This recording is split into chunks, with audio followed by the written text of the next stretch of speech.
Kind of close these a little bit. All right. I'd like to welcome everybody to our fifth Monday lunch. We've got some quick words from our president, Bill Hill, and then we'll move on to our guest, Ross Bjork, the athletic director of Texas A&M. Well, thank you, Logan. Thank you, Ross, for joining us today. I want to welcome everyone to our fifth virtual Monday lunch. My name is Bill Hill, class of 1984, and your San Antonio A&M club president. And I'm damn proud to be it. We're going through some difficult times, but Aggies adapt and adjust. And I hope you've been enjoying our programs. We've had some really great programs in the last few weeks. Last week we had Dr. Ben Newman, and he is the director of biology at Texas A&M Texarkana. And he is a subject matter expert on the COVID-19 and the pandemic. And if you missed it last week, I would recommend you go back and watch it. It's on our website. You go to the San Antonio Aggie Park website. You go to the events tab. And under the events tab, you click on past events. And you can see all of our, the last four virtual Monday lunches. And I highly recommend you do that. They're great programs. Just a couple quick updates. We don't know when we're going to get back to Aggie Park for in-person Monday lunch. We'll be monitoring the situation in the San Antonio Bexar County very, very closely. We did postpone a couple of events, and we've got some of those rescheduled. So the two that we've got scheduled right now are Aggie Family Barbecue, which is scheduled for July 18th. We're very optimistic that we're going to be able to do that. There'll be primary outside, and there'll be more information to follow on that. The San Antonio A&M Golf Tournament is scheduled for September 10th. I want to get the word out to everybody and encourage you to participate. Should be fun to see all the Ags. Both of those events are fundraisers, and you know, we've had challenging times, and we're going to need some. We're looking to do a couple outdoor events with our young Aggies. We don't know exactly the date, but perhaps in July, a young Aggie happy hour, as well as a steak and game night there at Aggie Park. More to follow. Finally, I wanted to give you an update on our capital campaign. For most of you, you know that the capital campaign is our fundraising efforts that we use to raise money so that we can expand and renovate Aggie Park. We've got a goal of $1.6 million. We've got a matching fund. If we get that fully matched, that from the Mays Family Foundation, that will fully fund our program. Right now, we're at $937,400. That's $2,300 that we raised more than last week. So a little bit more each and every week. If you've got it, if you're in a position to where you can contribute to Aggie Park and our fundraiser, I highly recommend you do that. You can go to our website and you can get all the information from there. Well, look, Logan, thanks for letting me join you. I'm out here in Goliad. My dad and I are working on a brush pile. We cut down a big tree, and we're having fun. He's class of 59, and I think he needs a little bit more help. So I'm gonna sign off here in the meantime, and see, we've cleaned it all up. There's our brush pile, and I'll let you take care of the rest of the program. All right. Thanks, Bill. Appreciate the update. All right, Jacob. Take care. All right. We've got with us today, very excited to have Ross Bjork, athletic director of Texas A&M. How you doing, Ross? I'm doing great. Howdy, everyone. And maybe we need to join Bill in that brush pile and help him out a little bit. Next time around. Looks like they're working hard. That's right.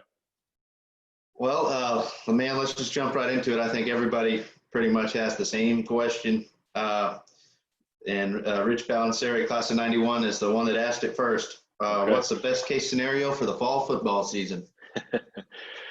It's a great question, right? And you know, here we are. I guess Monday is June 1st, and if you would have thought, you know, starting, I really go back to like March 11th. Is kind of the day all of this really kind of went to the next level, and you think about those last 80 days or so, and all the, you know, twists and turns that have taken place. And I think the hardest thing as a leader right now is the uncertainty. No matter what sector you're in, no matter what business you're in, is just the uncertainty. And in our lifetime, we've never had this happen to us, unless you lived through maybe the Great Depression or the Spanish flu in 1917 and 18. We've never had to deal with this, right? Just the uncertainty. But every day that goes by, time is an asset. So we have plenty of time to get to the right spot where we all believe that we will have college athletics, we will have college football, we will have Kyle Field swaying and rocking, maybe modified. It may look different. We may have different protocols for our fans, and there's a lot of things that we will implement regardless. But that's what we all believe in. And sometimes people say, hope is not a strategy. And you know what? In this case, it is. It has to be. But it also has to be backed up with the right kind of science, the right kind of leadership within our state, the right kind of leadership here at Texas A&M and our system and our campus, and then the SEC. And we're all following, all of the best practices. And I really believe that we can get back to a place where we remember the pageantry at Kyle Field right after 9/11, where we can get back to a place that has that same type of feeling, that this is a rallying point. And so it's a long answer to tell you that there's lots of twists and turns, but we're confident, we're optimistic, we're planning accordingly, that come September 5th, we're in Kyle Field and we're singing that war hymn, and we got yell practice, and all the things that we hold dear here at Texas A&M will continue to go on. Well, I was excited today to get an email to confirm the shipping address for my season tickets. So that's a positive note there. Another step. That's exactly right. When are the student athletes scheduled to be on campus? So we started summer school this past Tuesday, right the day after Memorial Day. Summer session 1 started. Most of our athletes decided to come back to College Station. They felt like their apartment, their conditions, the connectivity, all the classes are obviously in a virtual setting. So we started classes on Monday. Most athletes are here. And then I think we'll see another wave of athletes come in the first week in June. And so in order to start voluntary workouts on June the 8th, so the SEC, through the athletic directors, through the presidents and chancellors, decided that we would open up our weight room facilities on June the 8th. So that's the first day that we can have voluntary activity. And we anticipate that most of our student athletes, especially in the fall sports, football, volleyball, soccer, will start getting in town, the week of June 1st, and then open up the weight rooms. We have 4 weight rooms: baseball, our West Campus Player Development Center there in Reed Arena, and then the Davis Center right next to Kyle Field. And so we have plenty of space, and that's when athletes can start working out in our weight rooms on a voluntary basis. That's great news. I've got the next question from Jack Willoughby, class of 72. Can you give your thoughts on attending away games, and should he be looking at canceling hotel bookings, or et cetera, stuff like that? Right now, I would say hold tight. Hopefully the hotels will give you some flexibility if you could wait a little bit longer. We do anticipate that we'll have fans in the stands. I mean, we all are planning accordingly. Again, what that looks like, how it's modified, the parameters around that are still to be determined. But I would say if I was him, if I was Jack, I would wait a little bit. Let's see what happens in the month of June. Let's see, we have South Carolina. We go to the state of Alabama twice. We got Mississippi State. Those are our road trips. I'm trying to think if I'm missing anything else. I think that's it. And then Dallas, obviously, for the Arkansas game. I would wait and see if the hotels will give you some flexibility to wait a little bit longer, and let's see how things open up, and let's see where we are, come July, early August, before you have to make that type of decision. All right. Well, let's kind of shift gears a little bit and talk about 1991, Ross Bjork, 18 years old. Got to be excited to be coming to Larry Kramer's program. He just had a pretty good year before that. And at that time, did you ever see yourself as an athletic director of a Power Five conference school? No, I did not. Had no idea that it would lead to all of this, and been very blessed in the journey. And really, the only thing that I knew going into college is I loved sports. I loved athletics. It really was my life in many ways. My parents had one of those old school, like, big satellite dishes that rotated. And man, I would watch every NBA game I could watch. I would watch every baseball game. I would just consume with. I just loved it, and I knew that I wanted to be a part of it. But it really sunk in my sophomore and junior year when I, saw the guy in the corner office, wearing the shirt and tie, and I'm like, hey, what does that guy do? Oh, he's the athletic director. Oh, okay. Well, what does that mean? Well, you oversee the business side of it. You oversee the athletic side. You work with the coaches, you can hire and fire coaches. And I thought, man, that'd be really cool. Because at that time, really the only thing I knew to be around sports was to be a coach.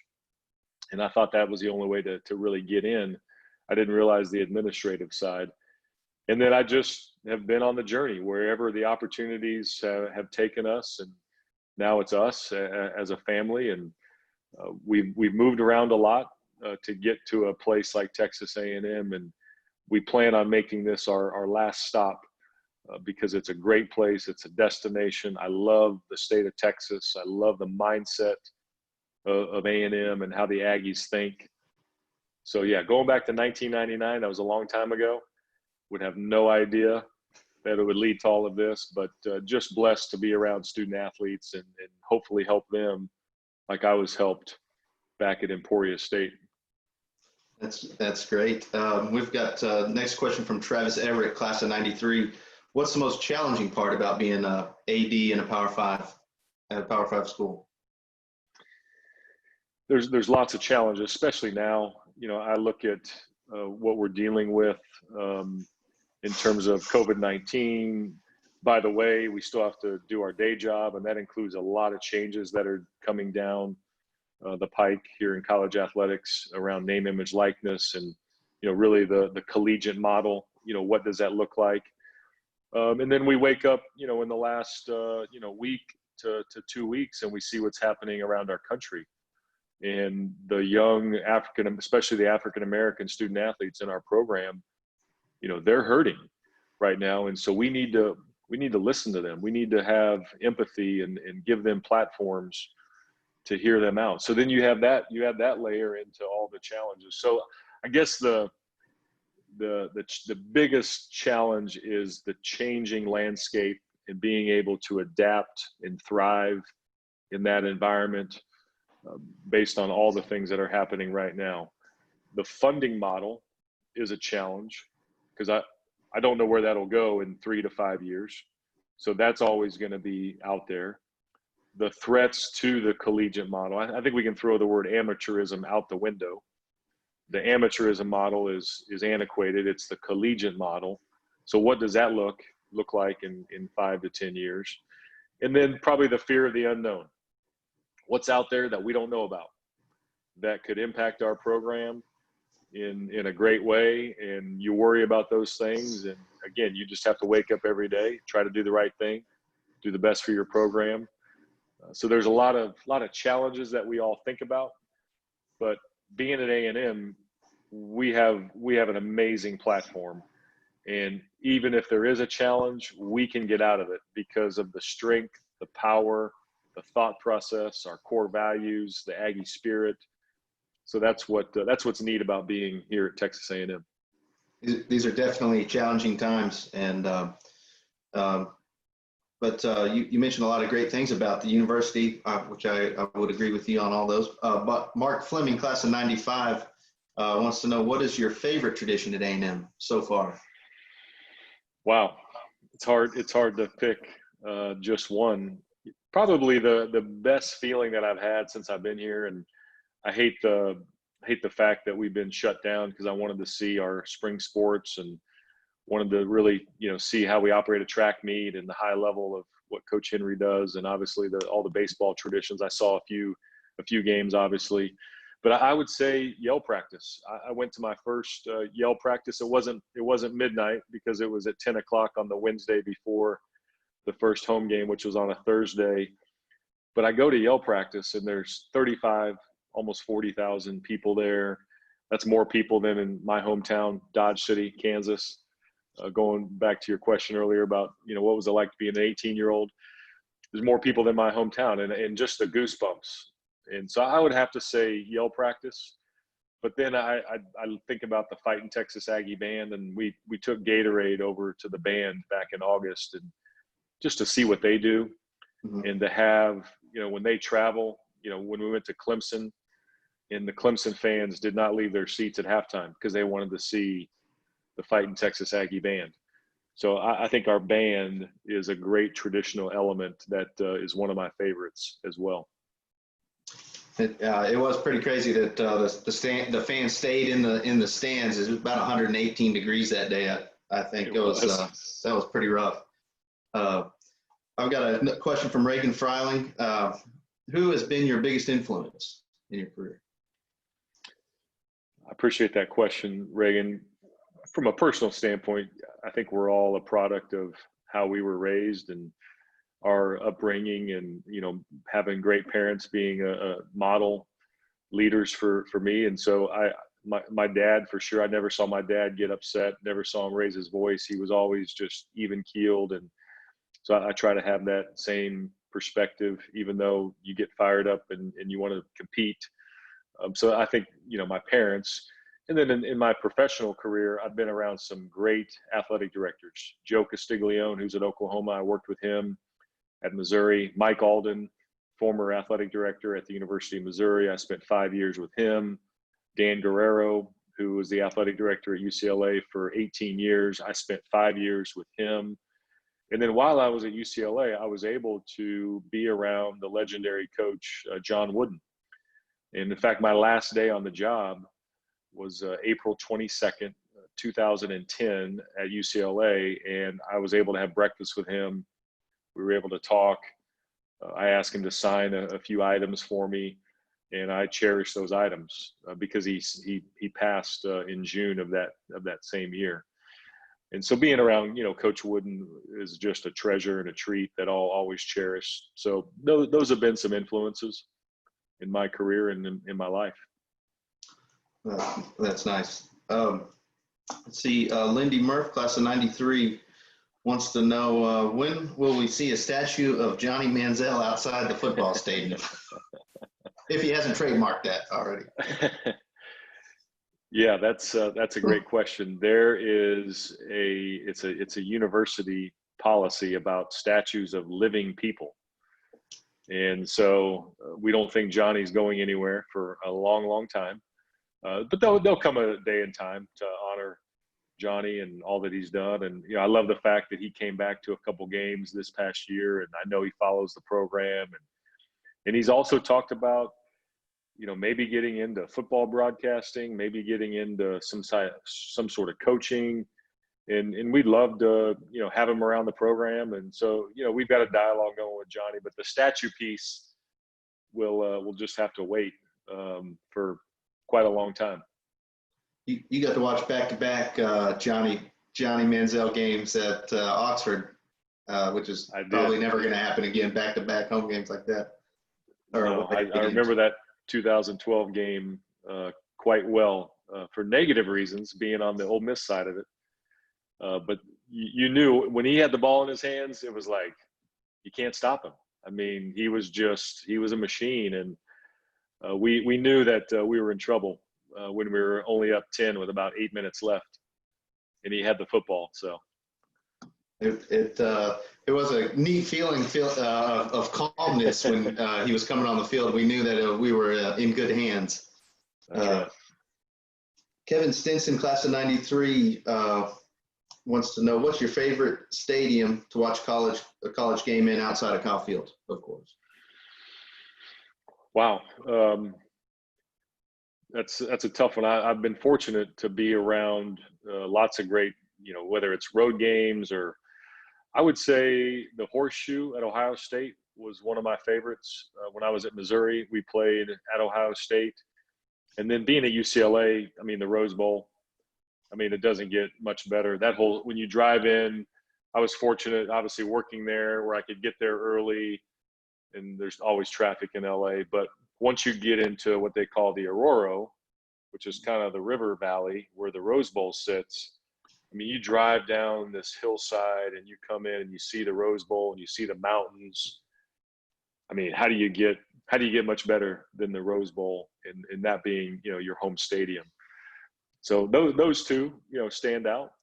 And there's great stadiums, and, you know, obviously we don't like LSU, but Death Valley's pretty cool. It's intimidating. Those people, they get after you when you're the visiting team, and I've seen some crazy things happen in Death Valley. But I mean, gosh, the passion. I mean, that's what we live for, right, in college sports.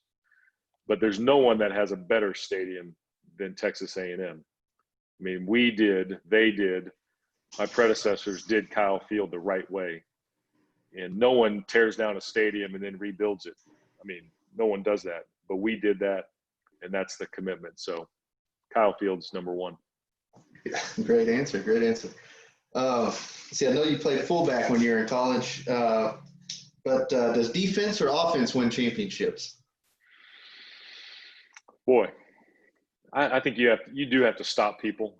But in today's environment of college football, you got to score, and you've got to have playmakers, and you've got to have speed. I mean, just look at Alabama. Look how they adjusted, you know, a couple of years ago, where their offenses were kind of old school, kind of more pro style, and they saw what was happening, and they could still stop you, but yet they had to evolve offensively. But in this conference, you have to have the upfront people, especially at the D line. And that's what's great about our roster is we're stacking that defensive front with some unbelievable players. So to me, you've got to have that defensive line as your starting point, and then you can build around that. So let's go with defense. All right. Do you get to make it to many practices, not just football, but all sports, to kind of see how the different coaches run their programs?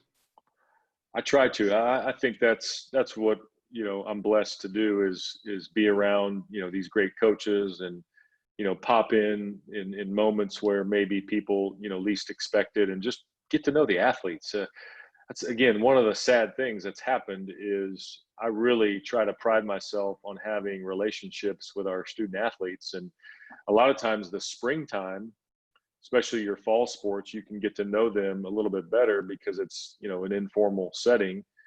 And then you're able to be around the sports that are competing because you can pop in to a practice. So I tried to do that. I believe that I made every sport this past year in some way, shape, or form, a practice, a competition. We went to several equestrian meets. My first day on the job, I wanted to see student athletes working out, and our swim team was practicing last July. And so I made that was my first official act, I guess, as the athletic director here, was to go by swim practice. So it's important that the athletes know that you care. And so I enjoy that part of the job. That's pretty cool. Do we have any projects coming up for any of the facilities, any of the sports, or is there anything in the pipeline that y'all are looking at? Right now, we're doing some upgrades and some renovations, what we call sort of tenant improvements to the Cox McFerrin Center, which is our basketball practice facility. So we're spending about $375,000 to redo the training room and to really modernize it. It hadn't really changed since that building was built 12 or 15 years ago. And so we're upgrading the training room. That goes along with the locker room upgrades over the last couple of years for men's and women's. We're also redoing the Loman lobby, which is up there on the ground floor, with a lot of graphics and showcase a lot of the success points. So that's a project. We're also doing a player development center for our swimming and diving program. New locker room, a new player lounge, training room, coaches' offices. That's connected to the aquatic center at the recreation center. So that project will be done 1st of October to be ready for the swimming and diving seasons. So those are the two ongoing. There's always something. We're building out some offices in Kyle Field. for some administrative areas. That's a relatively small project. The bigger stuff, we were in the process of analyzing a capital campaign.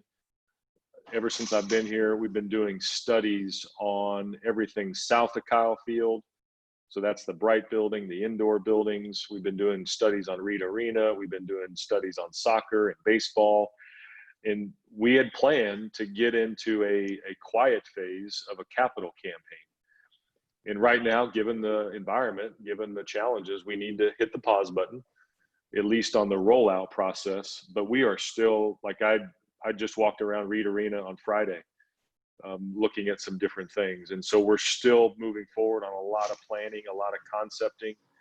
And we hope that as we get into 2020-21, that we can, start to socialize those things, start to talk about it more in a broader sense, and get a feel for what we can do.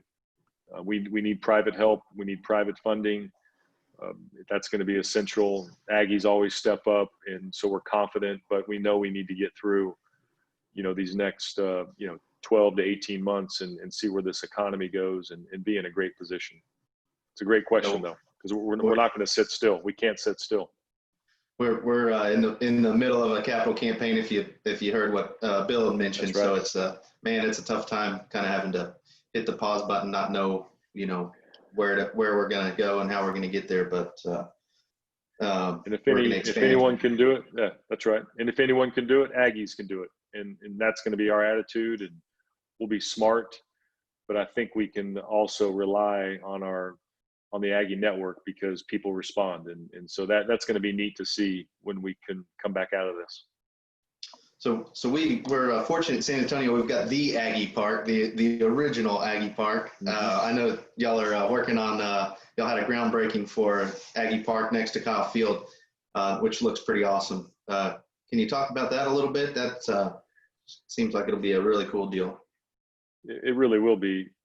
To have that asset, next to obviously the athletic complex, but also for everyday student life, for visitors coming to campus, obviously the the former student association, having that right outside their doorsteps and all the events that can take place. And then obviously the game day setting, for tailgating and entertainment, and the spot that they have picked out when college game day comes, where Kyle Field is that backdrop. I mean, they've really thought out every possible scenario that, you can program inside the park. And so it's really going to be a neat asset. And by all accounts, my understanding is that that's still moving forward. And again, may have to slow down just a tad, but I think everyone wants to be aggressive to keep that project moving forward. Do you see that as kind of being like the Grove over in Oxford, or? Absolutely. And, right now it's sort of, you have some undulation and some uneven spots, and the plan is to level all that out and provide more tailgating opportunities. And so that's exactly right, is create those spaces, because it is about the fan experience. It's not just what happens inside the stadium. It's the entire package, if you will. And this has to be a part of it. The pregame has to be a part of it. So may not be quite the Grove. We can create our own. And have our own Aggie feel to it, but similar. It is wild being in the Grove. There's more people there than get inside the stadium, I think. It feels like it. That's right. We fought that battle, that's for sure. Well, I'll end on this one last question. It's very unpopular, especially amongst the keyboard warriors on TexAgs. But are we going to play Texas again? When are we going to play Texas again? I think we should, and I'm a big fan of it, of bringing it back, but I think I'm one of the few Aggies that want to see it. Yeah, it's been interesting because I knew that this would be a topic when I took the job. Obviously, being in the SEC, I've been around the whole scheduling conversation as it impacts all of us here in the SEC, and the Texas thing has been out there for a while. I've only run into a few people that said they want to play them. And I think I can say this on here, and this is a friendly group. The reason why people tell me they want to play them is they say that the only way that we can kick their ass is if we play them. If we don't play them, we can't beat them. that was the rationale that was given to me. But most people that I run into say that we've moved on. You know, we have our own setting in the SEC. We have our own platform. We're playing Alabama and LSU and all that comes with that. And that's for another time. That's in the past. If we play them in the Sugar Bowl, or I've always said since this conversation started, let's play them in the playoff. Let's play them in the playoff game, and make that the setting, and that would be epic. But otherwise, we've moved on in our scheduling philosophy. They've definitely moved on in their scheduling philosophy. They're the ones that keep bringing it back up, and we just haven't spent any time on it. It's just not a priority right now. And unless we have to pivot because of some reason, whether it's playoff related or whatever, but otherwise we've moved on. And most Aggies that I talk to just don't have any appetite to play them in the sport of football. Well, a lot of people think we don't have much to gain from playing them, but I don't think for one second Jimbo's afraid to play TU in a football game. No, and I don't think we should be. Understood. Absolutely. But I mean, one of the best rivalries in sports, and you know, being a fan of all sports, you know, something that, you know, I'd love to see. Everyone says we were over it, but we've seen the war hymn 5 times a game, so you know, we're still sawing the horns off. Exactly. Well, Ross, thank you very much for taking the time out to join us and to answer the questions from some of the members at Aggie Park, and we really appreciate it. Sir. And we know your time's valuable, so thank you very much. Absolutely. I hope when all this is over with, I'll get over there for an in-person luncheon so I can see everyone face to face. And so let's book that down the road here and get over there to San Antonio. So thank you for the opportunity to share today. All right, thank you. That'd be great. We look forward to it. Hey, Bill, you're back. We're just finishing up, so we'll see you guys later. You got any last words? No, we're back at the cabin having a Gatorade. It's a little bit too early for the beer, but anyway, Ross, thanks for coming on. Thank you. I thought those were great answers. Logan, you do a great job of facilitating that. We'll see you all next week. All righty. All right, guys. Thanks so much. Yes, sir.